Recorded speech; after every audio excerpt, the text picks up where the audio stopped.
Hi everyone, my name is Allison and we're gonna do a nice 5-minute flow into half moon and Ardha Chandrasna. One of my favorite stories, right? This pose requires a lot of energy, a lot of grace, but also humility.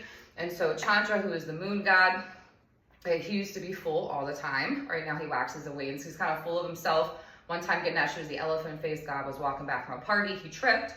And when he tripped, he heard Chandra laughing at him. Once he realized it was Chandra, he pulled off one of his tusks and chucked it at the moon, which is why the moon now is a crater. And Ganesha's father is one of the most powerful gods, punished Chandra by now making him wax and wane.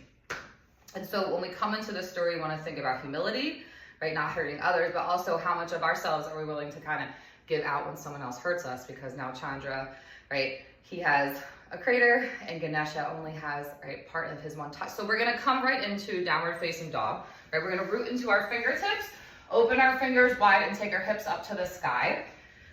Breathe into your nose to engage the Ujjayi breath. So just take this oceanic breath, just fogging up the back of the throat. Feel your diaphragm with the inhale. And exhale, make any movement that feels good and get lots of space from your hips to the armpits. Hips to armpits. Good. Inhale, take the right leg up, and then you open up the hip. Take the foot forward. Low lunge at first. Draw the right hip back. Draw the inner thighs towards each other. And then crescent lunge. Make sure the ball of the left foot is strong. As if there's a wall behind the left foot. So relax the shoulders, draw the navel, and draw the low ribs in. And then warrior two here. You have heel to heel or heel to arch alignment. Hold for a round of breath, and then extended side angle. So we're gonna find lots of length on the left side and breathe into this bottom lung. Use the right forearm to find space into the right hip crease. So we're not here to diminish space. We're here to create more space in the body. Good, and then from here, wide-legged forward fold. So pigeon toe the big toes, micro bend the knees, wiggle the butt away from the crown of the head. Inhale. And exhale, heels in, toes out. Just coming to, right, a nice goddess squat, opening up the hips. Because for half moon, for Ardha Chandrasna, the hips are open. The tendency is to want to close them to find the balance. We want to make sure we open up the hips. So we're going to turn now to the left foot. Right, ball of right foot strong. Once again, draw the inner thighs towards each other, navel in, arms reach. Inhale. And exhale.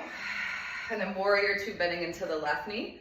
Micro bend right knee. Left knee opens out to the left, right butt cheek moves back, hips open. Inhale. And then exhale, extended side angle, left forearm down, right arm reaches. Nice big rounds of breath into our diaphragm.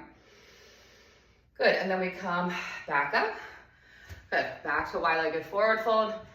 And then heels out, toes in. Good, breathing, inhale. And exhale. Good, turn back to the right foot, crescent lunge. Bend a little deeper this time. Make sure you're protecting the right knee right over the right ankle. Good, back through warrior two. And then Skandasana, left knee bends, right leg is straight. Good, and so if you're more flexible, think about drawing muscle to bone, right? And if you're a little less flexible, right, you can use blocks, anything. Just don't lock that right knee. One more round of breath. And we're gonna go right from Skandasana right into, right, our half moon. So we're gonna float into half moon. So you're gonna take that right hand forward and down. Make sure you guys can see me, right? Outside of the right foot, left arm reaches up to the sky. Right, so left sole of foot is pushing back, left arm reaches, and then you open up that left hip. A block under the right hand is beautiful to have. Lots of space will be created by doing that. Breathe deep. Good, and land back into warrior two. Come back to your squat, straighten everything up. Good, exhale over. Walk the hand to face the left foot. Inhale, arms reach. Go warrior two. Skandasana, right knee now. Good, and then from here, right, you can float right into it. The hands don't even need to reach, right, the floor. You can keep them just kind of energetically there. So you can just kind of shoot for the left hand, right? Right arm reaches up. Let me make sure you guys can see me. Good, left arm reaches, reaches, reaches. Right leg reaches, right? And you want to make sure that left foot is aligned with the long edge of the mat. Maybe hand goes down, right? Maybe you reach for the right foot. Maybe open up all different variations here. But just remember keeping that balance of humility, of building the shape, right, on a healthy alignment. Make sure that that standing foot is aligned with the long edge of the mat. Good. and we'll come back to meet. Good. And then just exhaling for it. Guys, thank you so much